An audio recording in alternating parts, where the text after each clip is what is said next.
Next up is Quincy Caylor. This is the whitest girl I know. I tell you, she's the only person that gets less sun than a gremlin. Give it up for Quincy Caylor. I love you, baby.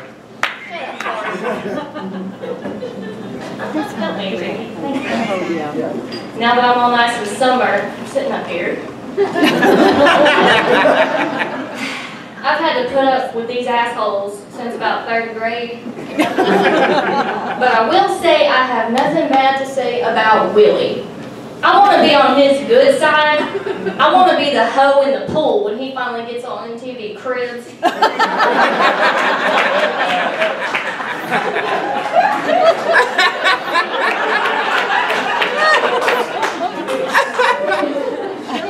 All these dumbass white guys want to talk about how they don't know what he's saying. Well, whatever the fuck he's saying, it's working.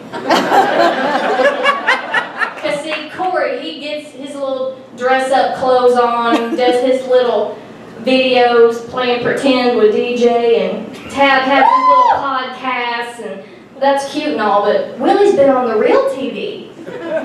Oh, fuck you!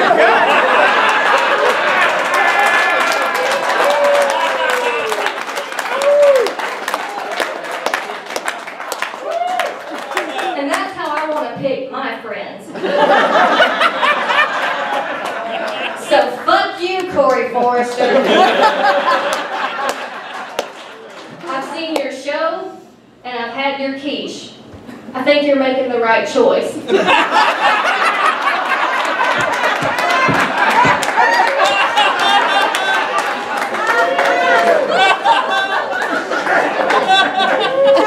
been here since like 3rd grade too. Why the hell are you only headlining and somebody else just doesn't show up?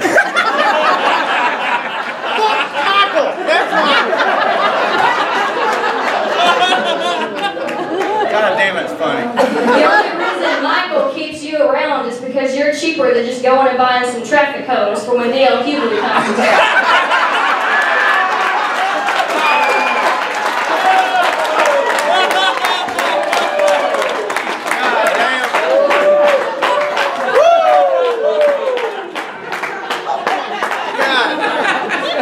You would ice Tammy Joe's muffin top for a little bit of stage time. You'd rub a little ointment on the bad nad for a guest set.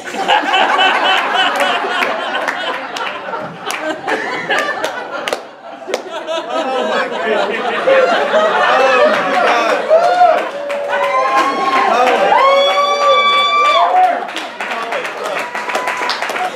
Tab, he's actually a really good guy. Thank God. He's a good Facebook friend.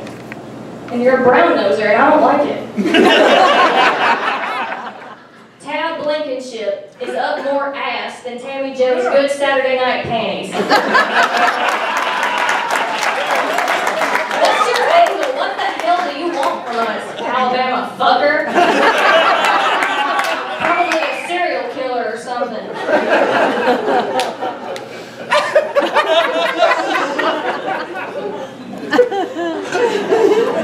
Tammy Jo kind of makes Honey Boo Boo look a little bit like Julia Roberts, doesn't she? I'm not saying she's a down low lesbian, but I am saying she really hates dick. And the Donny Osmond space helmet haircut she's got really isn't helping her case. He's a little bit country, and she's a big old glory hole.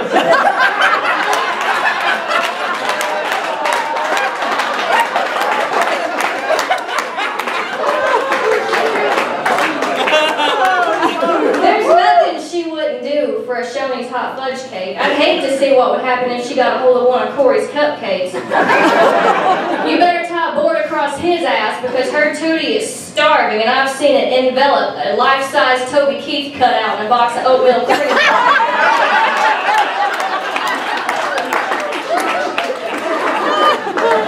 Just saying, I think that's why nobody's ever seen her husband.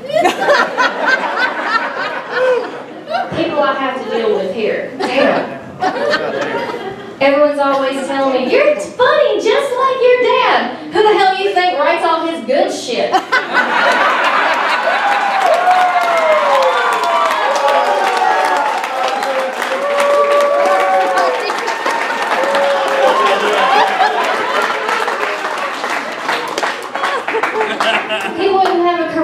about me.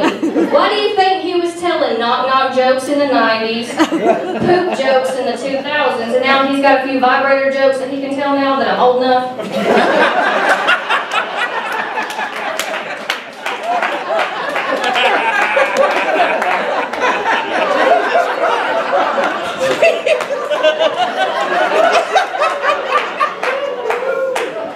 He took all the funny kid shit I said and usually did it on stage, but wrong. One night I was back up in the corner doing my fractions homework or something, you know, drinking a giggle juice that somebody had snuck me. And I heard him tell one of my little popsicle stick jokes, but he fucked it all up. His punchline was wrong, his timing was wrong. Ever know of a third grader get kicked out of the comedy catch for heckling their own father? I stood up on my stool and said, "No, Daddy, you're fucking up my set. If you're gonna hack me, you can at least do it right and give me a writer's credit." About that time, Michael Alfano came up to me and said, "You can either use your allowance money to buy a ticket to get in here, or you can go to Giggles Grill so that everyone else can enjoy the show."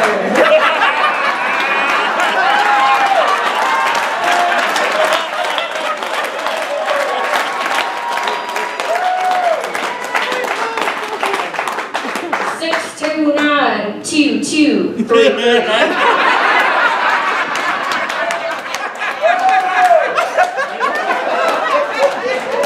I said, "Uncle Michael, I did not ask to be here. And I don't give a damn if we ever do this club again."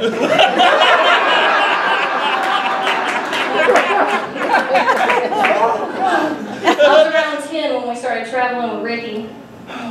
Imagine Ricky on the ground, face first, in a cheeseburger. He kind of looks like Andy Griffith had a bad day with David Hasselhoff. Nancy Grace is to missing children as Nickie Peardon is to bad nads and fire trucks.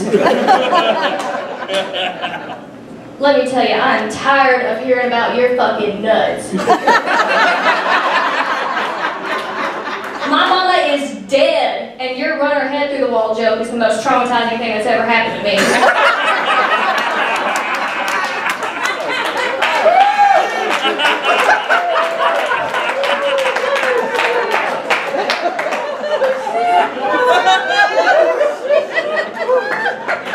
People talk about not being able to understand Willie. Hell, we've been places with Ricky where they can't understand him. And I'm not talking like Pennsylvania or Wisconsin. This happened in Atlanta. You know, he's kind of got a lingual barrier, you know, between the scruffing and the alcohol and the motorcycle and his lingual barrier. I'm kind of surprised he made it to the show tonight. You know, he always did get us lost whenever we went traveling with him. Hell yeah. He's the Keith Richards of the comedy catch. His beautiful wife, Nicky's the sweetest angel you'd ever meet in your entire life. Never said a mean word about anybody. And here Ricky sits thinking, "I hope he wrecks. I'd like my kid's house to burn down. I don't give a shit." Which, I mean, he is a hypochondriac, so that might just be the sympathy Tourette's causing all these outbursts. He's kind of easy to trigger. I thought about telling him one night that he doesn't breathe right when he tells his run her head through the wall joke. But when he finally stops breathing and rips all his hair off on stage, I don't want that responsibility to be on me. Hell, before I get off the stage, he'll be sunburnt on his period too.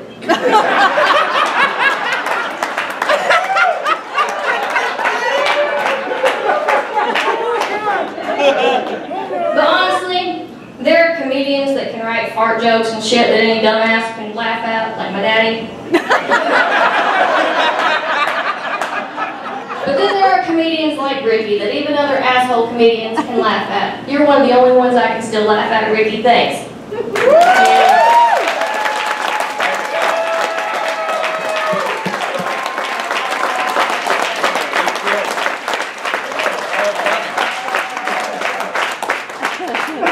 Keep it going. going for Quincy.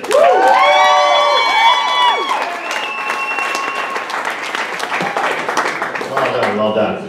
All right, coming to the stage now is Corey Forrester. I tell you, when I first met Corey, he had a ton of hair. It's a big, thick head of hair. Look how bald he is now, my God. His hair's disappeared faster than Malaysian Flight 370. Give it up. They disappeared twice. Once in the air and once in the media. Give it up for Corey Forrester.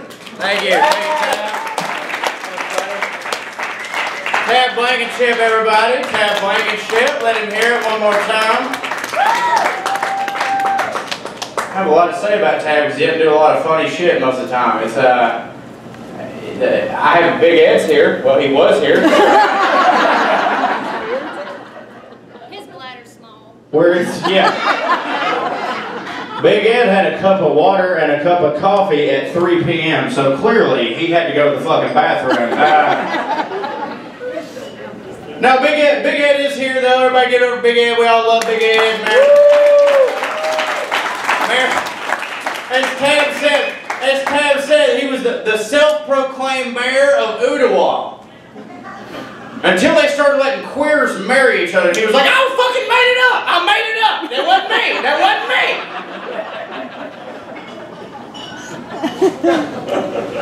Last year, Big Ed was in a movie. The movie was called Accidental Missionary.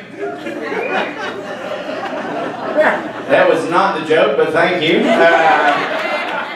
He was in a movie called Accidental Missionary, and it was a Christian movie. It was a Christian religion-based movie. And to be honest with you, I didn't think that they would let him be in a Christian movie because I know that they're not cool with him, you know, sucking Cletus T. Judd's dick and all. Like, I know.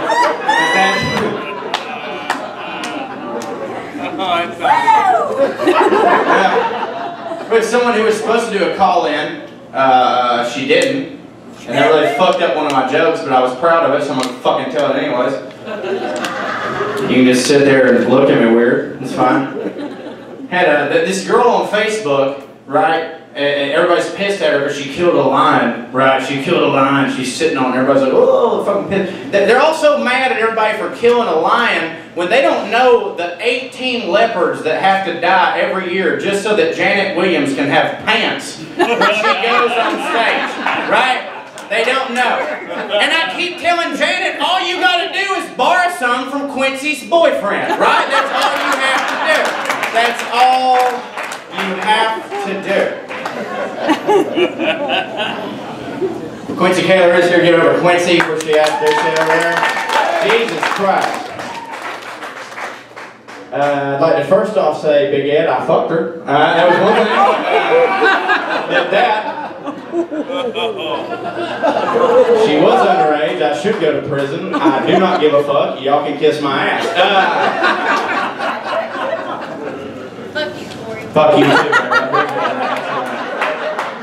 Isn't that what all rape victims say? Isn't that just the cat's ass, right?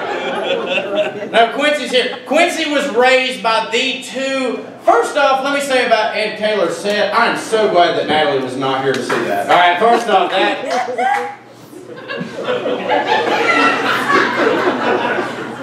Just in case any of you are not aware, his wife died of cancer, and that's why that joke was funny to me. All right, may not have been funny to you.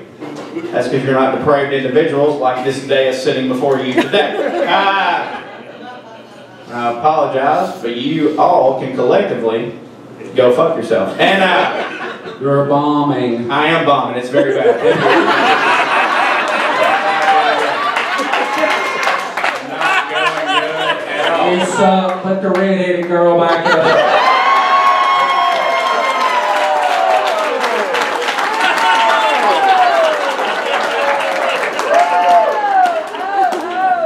Ricky, ladies and gentlemen. Doesn't he look like K.D. Lang? Right? Doesn't he look like Etta May with AIDS? Everybody, doesn't he? Seriously? No, Quincy is here. Quincy was raised by the two most redneck people I have ever met in my life. And she grew up, went to college as a, what is it, a biomolecular engineer? That's what you want to do? No. Okay. Well, then you tell me.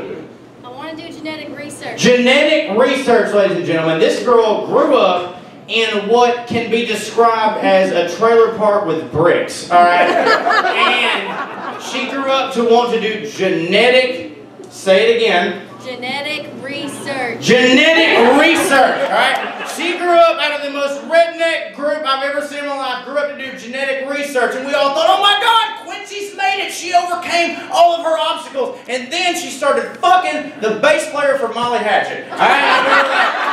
And we were like, boy, I'll tell you, you take the girl out of Ottawa, you know?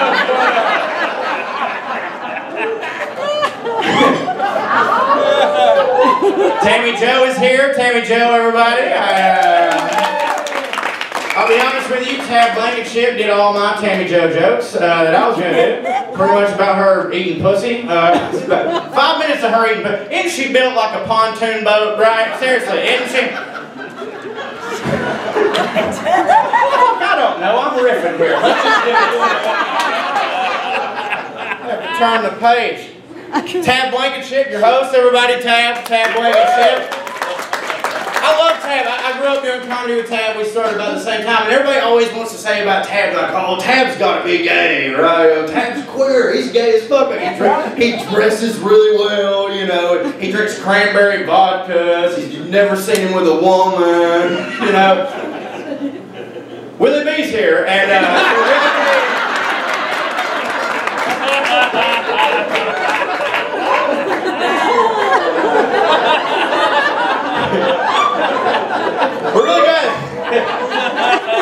we're really glad that Willie Bee could be here. Since Willie Bee took time off of his regular job to be here. His regular job, of course, being sitting on a log in Paula Dean's yard holding a fishing pole.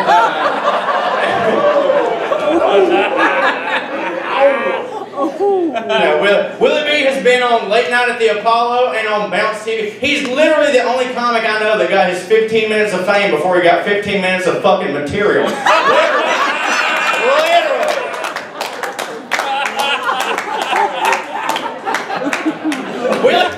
Willie Bee looks like the entire cast of a Tyler Perry movie melted down into a crayon, doesn't he? I mean, seriously. Willie Bee also raps. His name is Young Beam. You can look him up on YouTube. And you better, because he doesn't have internet, so he can't. So you might as well.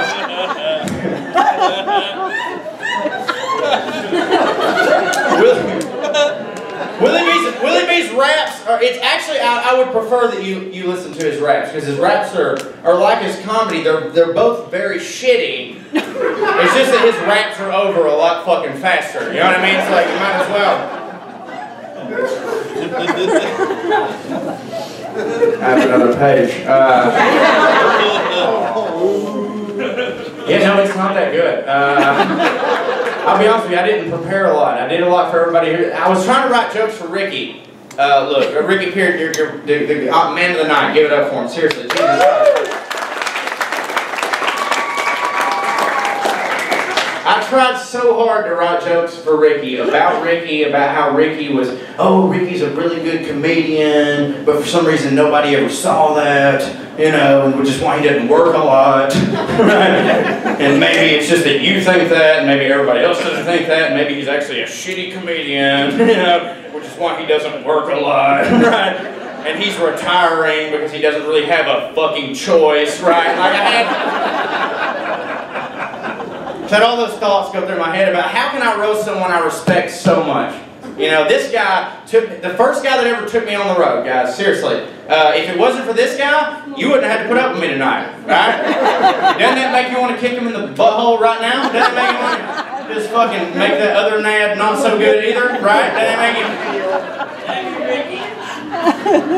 He was the first guy that ever took me on the road. We did the View from Variety Theater in Atlanta together. I had a good show, and Ricky told me I had a good show, and I believed him because I didn't think a man that talked like he did normally would lie to me. Why would he? You know? If you'll say the things that Ricky normally says, I just assume everything you're saying is the goddamn truth, because Jesus Christ, this... You know... So there's a lot of me that just wants to go like, oh, Ricky was on CMT, Ricky was on, what else were you on? I don't follow you that much. I don't really, I don't really keep up with what you do. CMT, what are your other credits? BET. BET. Ricky was on BET. Apollo Theater. A standing ovation from the black people. Yeah, because they were getting up to leave as they saw you. Yeah, that's what. Nickie Peardon being on BET. Jesus Christ, that is a culture shock if I've ever seen one. Fuck me. I don't think they were laughing at you. I think at that point they would just be like, holy shit, what is this honky doing up in this motherfucker right now? What Ricky won't tell you about him being on BET is that the reason you can't see it on the internet is because he said the N-word 14 times. Yeah, he did. Or you don't believe me? Go look it up. He said the N-word 14 times. You're Never feel it. I'm not. Hey, I have a point. I have a point to this Look at the joke. black guy. I have a point to this joke, and you just ruined it, Ricky, because as always, your timing is bullshit, which is why you are not on TV now and you're having to go weld and fucking have a camper, right? Nickie Peardon is retiring from the road, everybody, and all the VFW circuit is pissed, right? They're all fired up. Oh my God, who are we going to get for July 4th this year? Jesus Christ. Seriously, I really, the reason it's been so hard, I can't say anything bad about this guy. He's been nothing but good to me the entire time I've done stand-up. He got me my first road gig. He gave me every bit of advice that I've ever had in my life. I love him dearly, and I'm sad to see him go. And I'm going to do everything I can to drag him back into this fucking hellhole that is stand-up comedy. Nickie Peardon, everybody, I love him.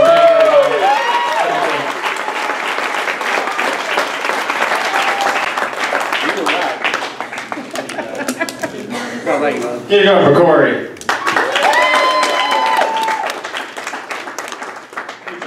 He tried hard. Okay. Coming to the stage now is one of my favorite people, Willie Bee. He's the black guy, if you didn't notice. How black? Willie is so black, he named his two kids Minimum and Wage. Give it up.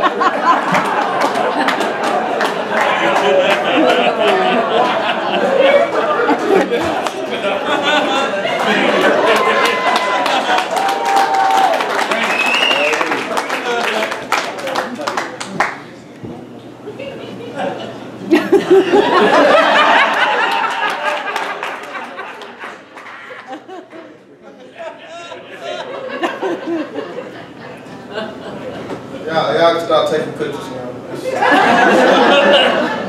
I'm here.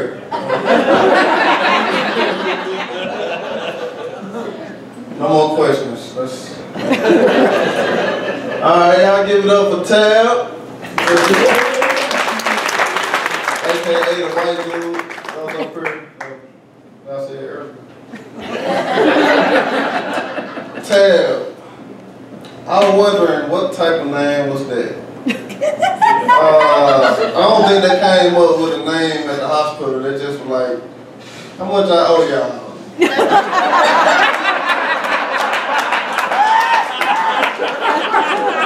Alright, let's just name it Tab. The doctor came up with it so they'll remember. I was on the computer and I was looking online and on my keyboard I seen Tab.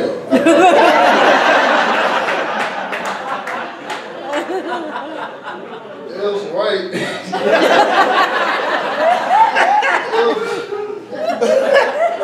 It was right next to the cap lock.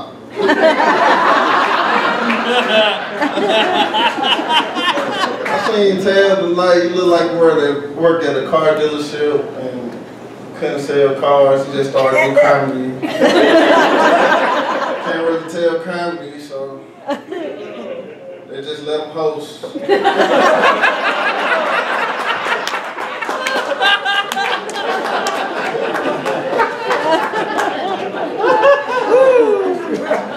think he made them shoes. I sell that in stores. His nose looked like a potato chip. Alright. Give it up, guys. Give it up for Tammy. She got a boy and a girl name. I was looking up her name online and I seen a NASCAR driver named Tammy Joe. And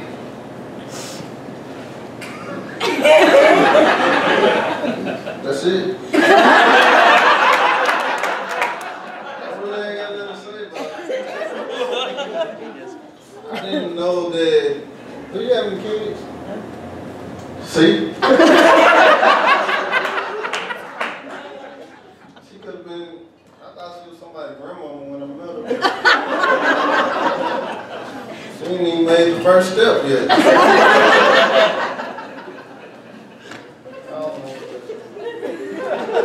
Who next? I ain't going in order. Quincy. I'll give it up for Quincy.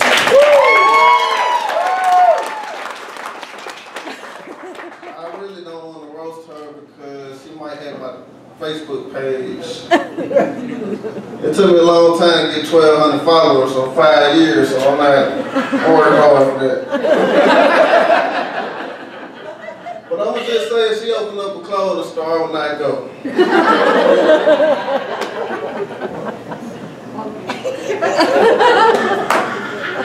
And when she was up here talking, if y'all could have dimmed the lights just a little bit, because she is kind of bright.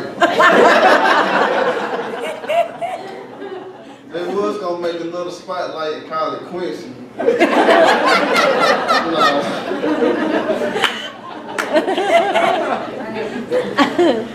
Y'all give it up for Corey, everybody. Look like a country singer in Nashville that never made a hit. He was signed to a recording label called Bluebell Ice Cream. Mayfield had to let him go.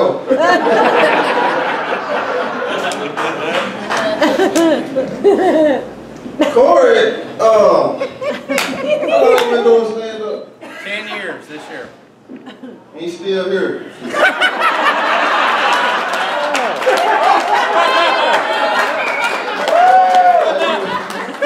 Beating the wall not gonna help.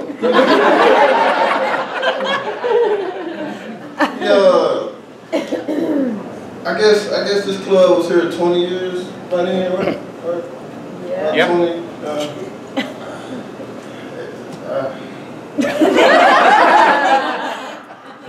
I looked at his stand-up. I didn't know he was doing it that long, and I found out how old he was, and what you about 25? 26. 26, and he looked like about 75. Comedy really stressed him out because when he first started, he had hair and he dressed different. He cared about himself.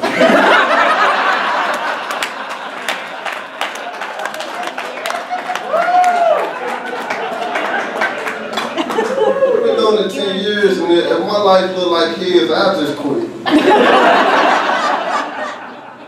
want to give it up for the owner of the club, because without him, we wouldn't be here. And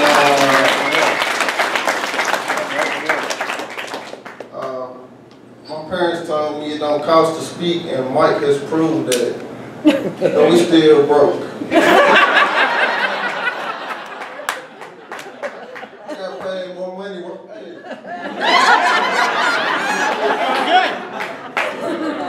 That's how white people say good job. I'm not DJ.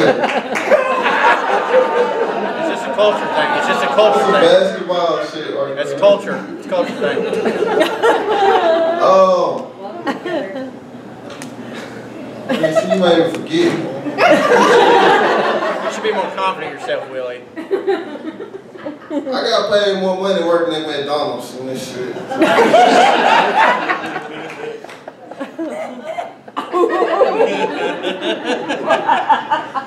I gotta do this joke, though. I did this one time. When I go, hey, look, wait. Me and Ed was talking one night, and Corey was talking one night, and he said I should say this, so I'm saying. When I grow up, I want to own a comedy club, a Mercedes-Benz, and talk to 25-year-old bitches.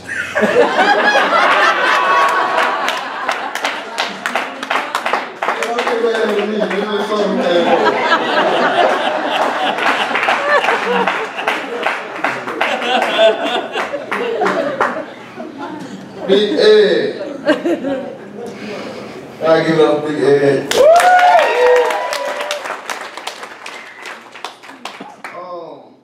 When I met Big Ed, I believe I first started out doing this comedy contest they had here, and Big Ed one of the judges, and he said, hey, you know what? There's something different about him, man. When I was on stage, he said there's something different about him. And what it was, I was the only black person on stage. So. That's how we met.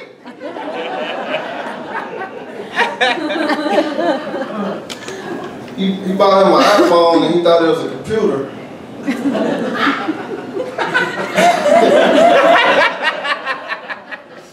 Really don't know how to work it. He was talking to Siri and Siri was like, what the fuck?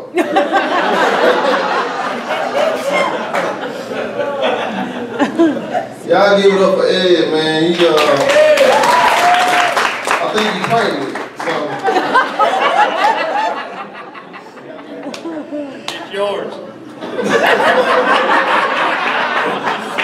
Hey, this is a true story. Ed came, this is a true story. I think it was Super Bowl weekend. He came to my house, he sat on my bed, and the shit just went down. I'm not lying. That wasn't a joke. It was just something. He never did give me the money to get it fixed either. You need a new block. Big Ed on iTunes. I think it sold like 5 copies. I bought 3 of them. It was just support. He was in a movie that Corey said earlier, and it didn't sell. He went to a movie premiere and everything. He had to buy his own gas to get there. Everybody else was on the plane. They said, we didn't invite you. How you get in? Alright, the man of the hour. Y'all give it up for Cousin.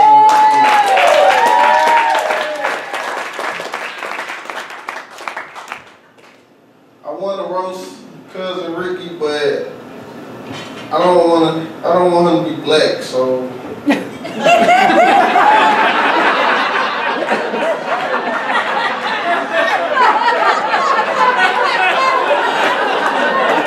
That'll fuck up my culture.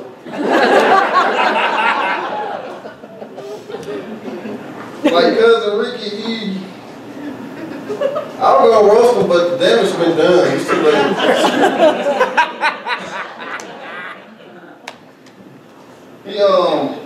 He went to get his tags. He had got a new car, I think, about a year and a half ago, maybe 2 years. He got a new car in Marion County, and when they heard him speak, they put Moron County on the back of it. And he still ain't noticed it. I call him Cousin Ricky, but we look nothing alike.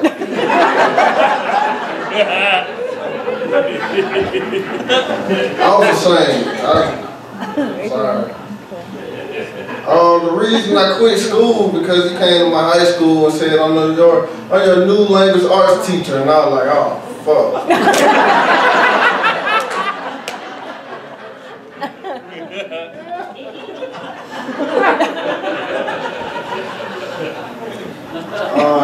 Am I on the right side? I know you can't grab both ears. It's right there.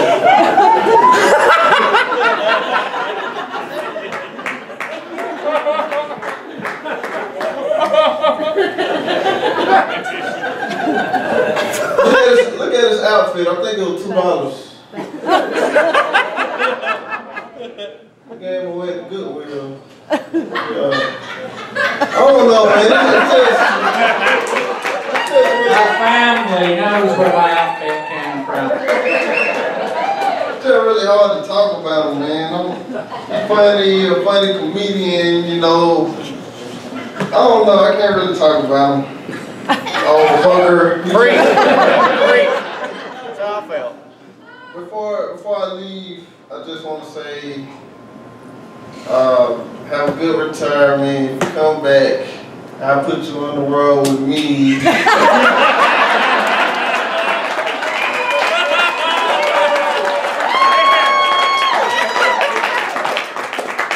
I think I'll make it by then. I'll put you on TV, man.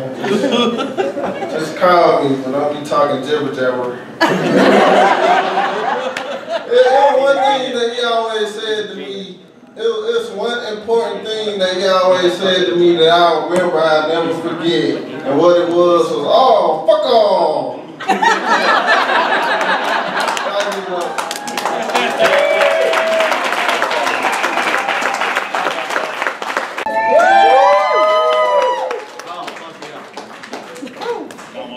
Ed Caylor starred in the independent film Accidental Missionary, or as the critics called it, the one movie we've never heard of. Give it up for Ed Caylor.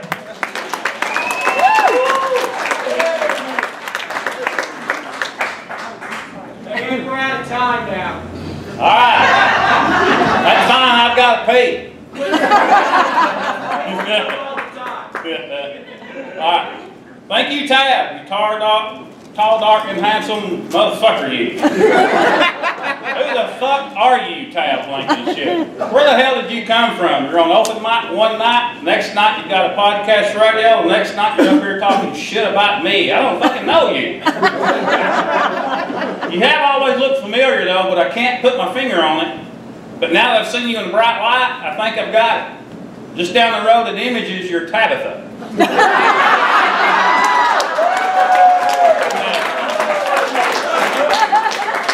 I didn't recognize him minus the tassel. You are a pretty good looking man. You present yourself very professional. You're funny. I think you should have your own HGTV television show. It could be called Man Caves and Anal Cavities. Or maybe Man Cavities and Anal Caves. Starring yourself and Cupcake Forrester over here.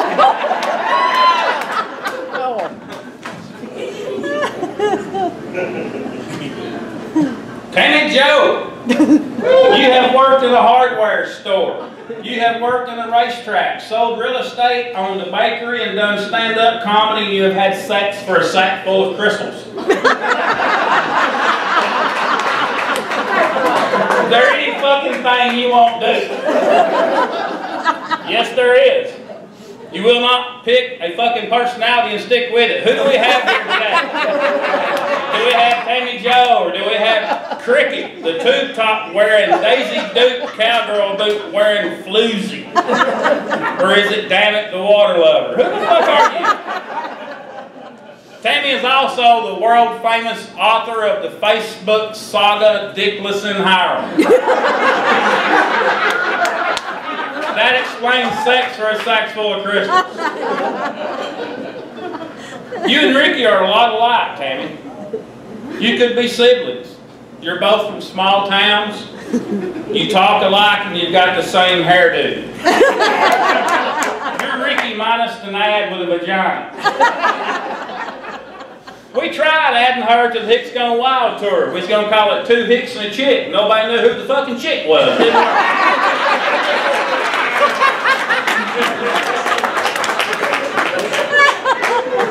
Fucking funny. Quincy, my darling baby. First off, your ass is fucking grounded.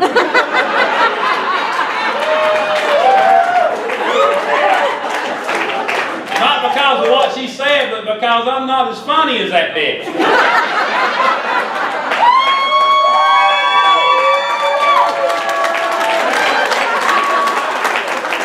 Yeah, she wrote my shit. I made a living on it. Fuck y'all. Well, paid your car insurance last month. I love you, girl. You're my baby girl, you're my doll, you're my Harley Davidson, you're my boat, you're my damn Corvette. Yep, you're brilliant, you're beautiful, you're talented, funny, you're a chip off the old block like your dad. You're obsessed with long-haired men.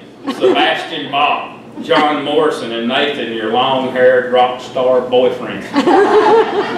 I don't know who's the biggest diva, you or your boyfriend. No, I mean really, y'all, the son bitch travels with a damn curling iron. He wears pink and loves glitter. I've told her she is the last chance. If it don't work out, fuckers queer.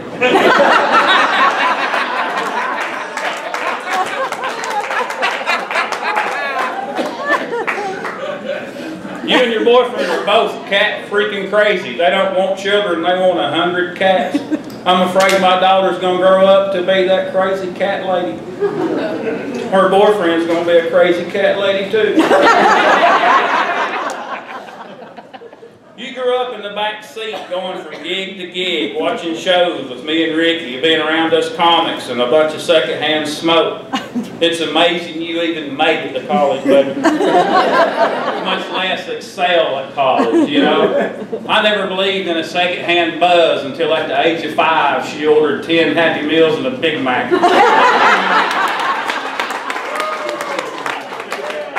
She was a Snoop Dogg of 4th grade.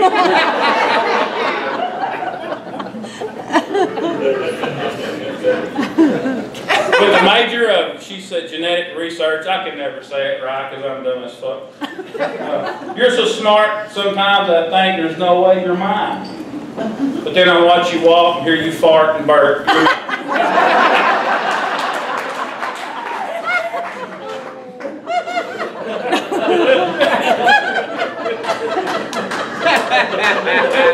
I got her.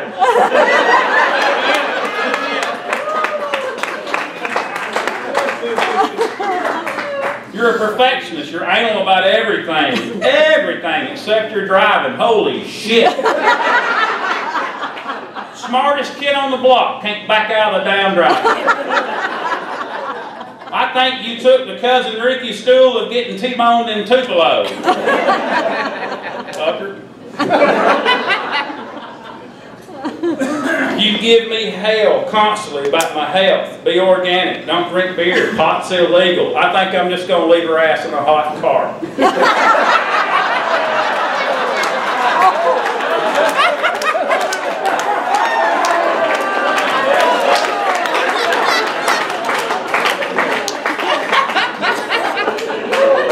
Willie Bee's my good buddy.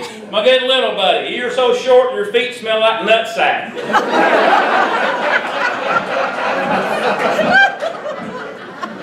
Willie's a comedian, a rapper, and a TV star. Look at you, all dressed up like a gangster with your baggy shorts down to your ankles. You're too goddamn cute and cuddly to be a gangster, fucker. You're like Boo Boo. Hey, Boo Boo, I smell a thing in the bucket. Justin Bieber's more thug-ass than you are. Martha Stewart's got more street cred than your ass. You're the Cabbage Patch Kid of comedy. You're the Aunt Bee of rap, Willie Bee. A Willie Bee drive-by is picking up a Happy Meal at the drive-thru. Willie, you're awful quiet on stage, but give him your phone number, he'll talk your damn ears off. Only some bitch you ever seen. Minutes run out on his phone, he calls the Rise and has somebody talk to. Fuck, they blocked his ass. But he's smarter than we think. He's like, yeah, but now they never turn it off no more.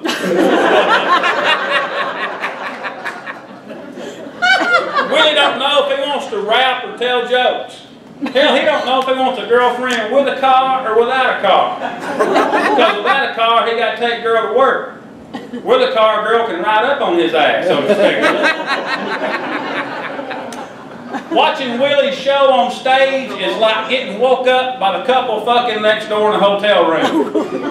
Because it's always dark, it's always muffled, and it's damn always late.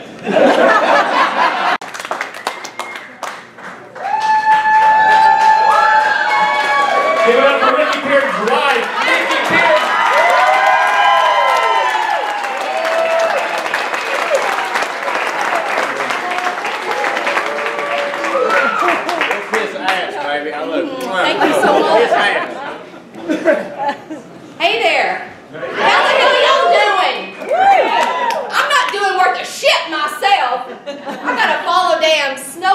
fighting the 7 fucking retarded dwarves up here. I'm madder than fuck right now, I'll just tell you that. Madder than fuck. Seriously, how are you all doing? Thank you so much for coming out tonight to honor Ricky. It's such an honor for us and his daughters and all of our family and friends. It's just thank you all so much. I really do appreciate it. I am Cousin Nickie from Helltown, Tennessee. And my husband is Cousin Ricky, also from Helltown. And I don't want to imply that everybody in Helltown's inbred or anything. But once when Ricky was making love to me, he just couldn't help but scream out, "Who's your cousin? Who's your cousin tonight?"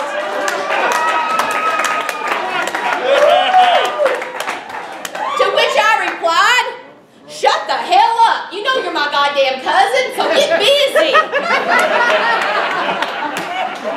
Our family tree is a fucking power pole. I've checked. It's on damn Ancestry.com or damn inbred.com or some shit. Anyway, it's on the internet. Y'all can look for yourself.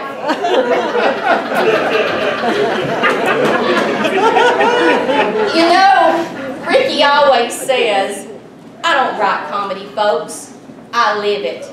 And by God, I've lived it with him too. I can tell you that's the damn truth. There have been no more true words ever spoken. But I've just got an opportunity here tonight, and I really do thank Michael Alfano and the Comedy Catch for allowing me to set a few things straight. Because this might be my only opportunity.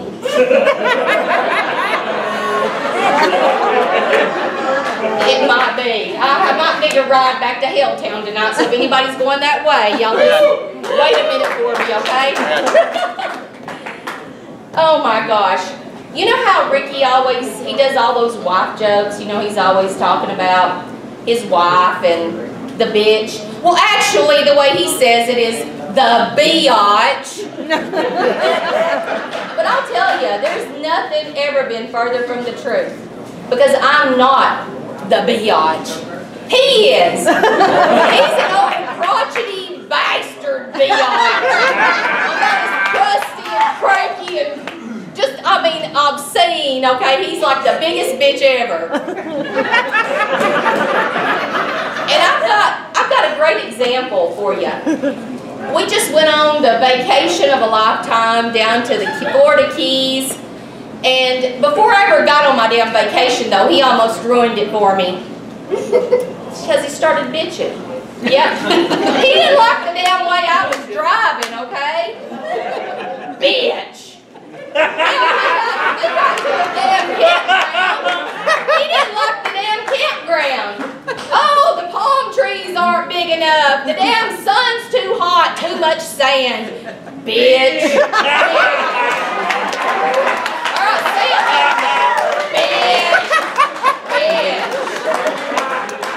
Hell, we get down there in the beautiful Gulf of Mexico. Hell, he didn't like that either. The damn water was too cold. Bitch, bitch, bitch. But I finally stopped him from bitching, y'all. I did. I saved his ass from drowning. I told Ricky, I said, Ricky, if you, I lost it right there for just a second, y'all. I'll get it right back, though, I promise. I told Ricky, I saved his ass from drowning. Yeah, I saved his ass from drowning. I did. I accidentally let my foot slip off that bitchin' head. I act like I was surprised to see him. He sprang to the surface like a cork. I act like I was surprised to see him. I said, "Oh, there you are. You better shut that bitchin' pie hole before you drown." I did. It was kind of traumatic. That's why I kind of lost it there for just a second, y'all, because it was very traumatic for me. So a little bit later on, you know, after we had been swimming in the Gulf and he wasn't bitching anymore, I decided we needed to go out to some wonderful restaurant. You know, I had in mind like there's a world famous Chinese seafood restaurant down there in Key West.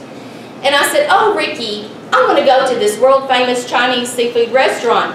He says, you don't know what those people will feed you. I want to go to a Mexican restaurant. I said, well, hell, you don't know what those people will feed you either. He said, hell no, but they'll give you a chip to put it on.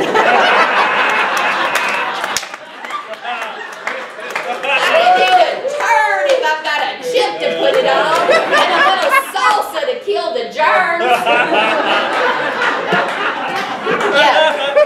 Guess where we got to go, folks? We went to the Mexican restaurant. We had the El Duque for two.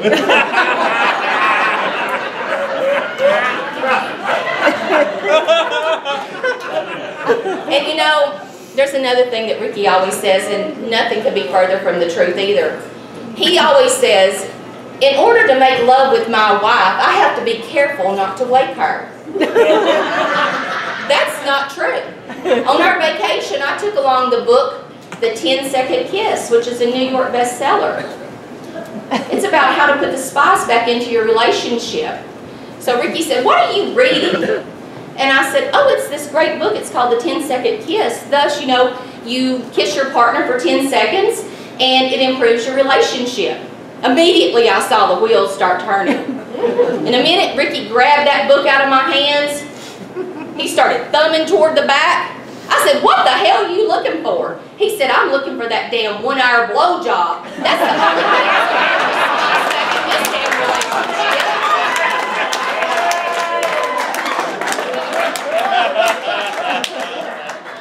Thank you all very, very much. And Ricky, I'm sorry, because he was hoping that Ron White would be here tonight as the celebrity roaster. But honey, if you just take me back to Helltown, I promise I'll make you some tater salad when we get home.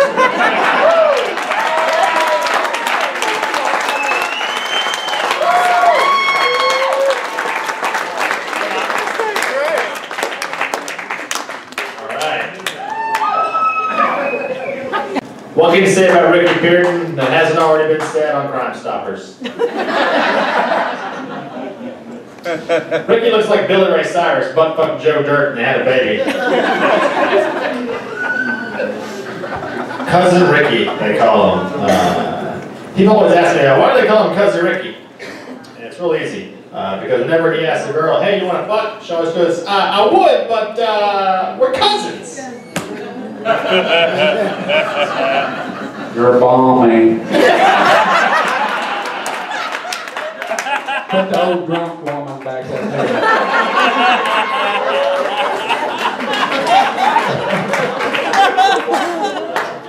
Tell you, Cousin Ricky, what a redneck. Tell you, if Ricky's snack was any redder, it'd be Quincy Caylor's bush.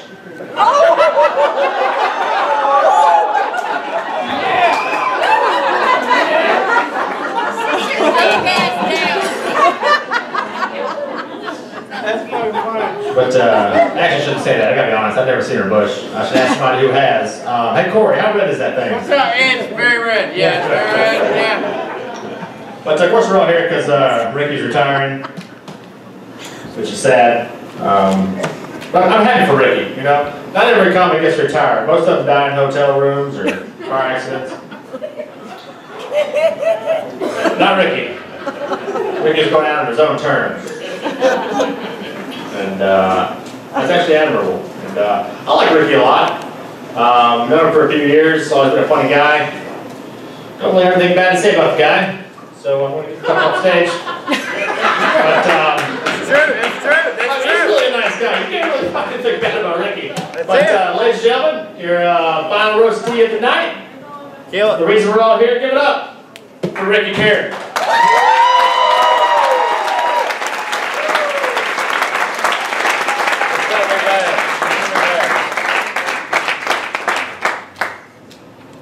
What a bunch of no-good bastards, boy. You don't know people till they roast you, do you? My wife. Love of my life. Hacked my material and fucked it all up.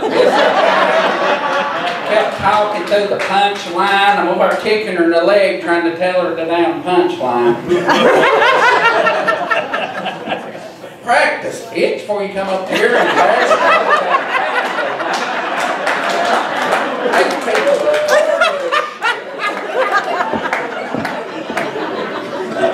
I'd like to thank Ed for knowing how to spell that word. That gets me a blowjob from the metrosexual.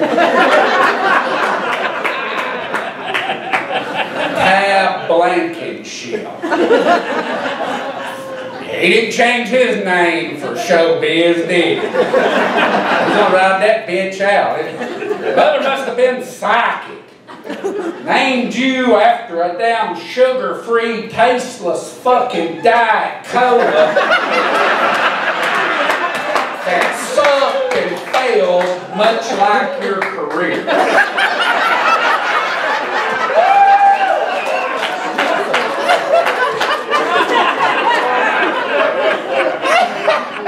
And Willie Bee is like damn that autistic black midget from the Howard Stern show hit Flava Flav in the eyes, and 9 months later Willie Bee popped out.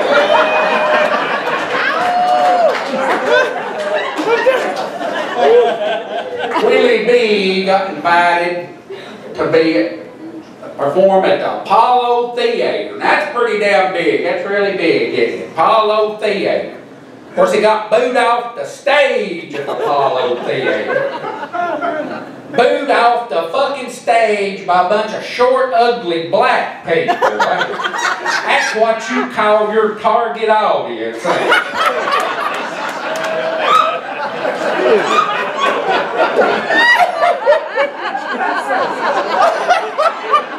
Booed out the fucking stage.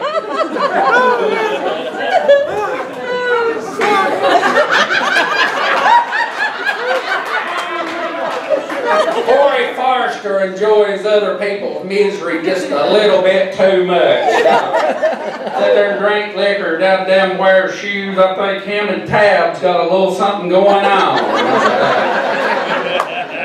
Somebody's frosted the other one's cupcake or asshole one.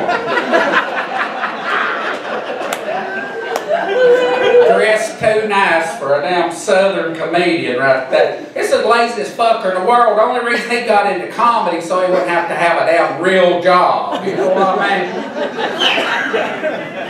Last year for Christmas, his daddy dressed up as a job and scared the fuck out of him.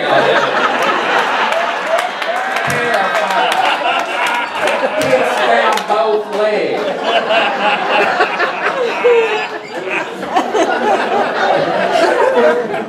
Quincy Caylor. I got the damn same pillowcase as those pants. My pillowcase don't have a camel toe in it.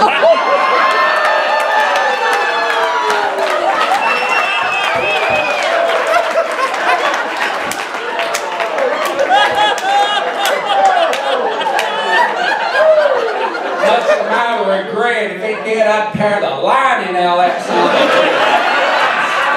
You know what I'm saying? You know exactly what I'm saying. Praise the Lord. That won't hurt now.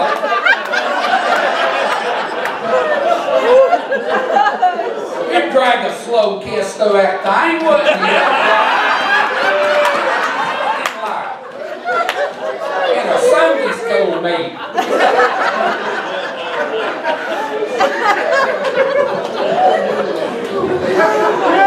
Tammy Joe, damn, everybody gonna call you a lesbian and all. Lesbian, you ain't no damn lesbian, you're bi-curious. Go either way, except he won't fuck you with them panties pulled up.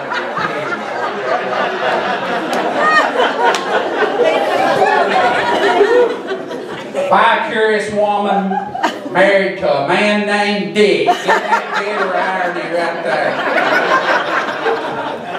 Bi-curious. Who have I not got on yet? Willie. No, I got on Willie. Drunken shit. Show up to my roast drunk. What an embarrassment. My bad. I'll let you watch me get my blowjob over.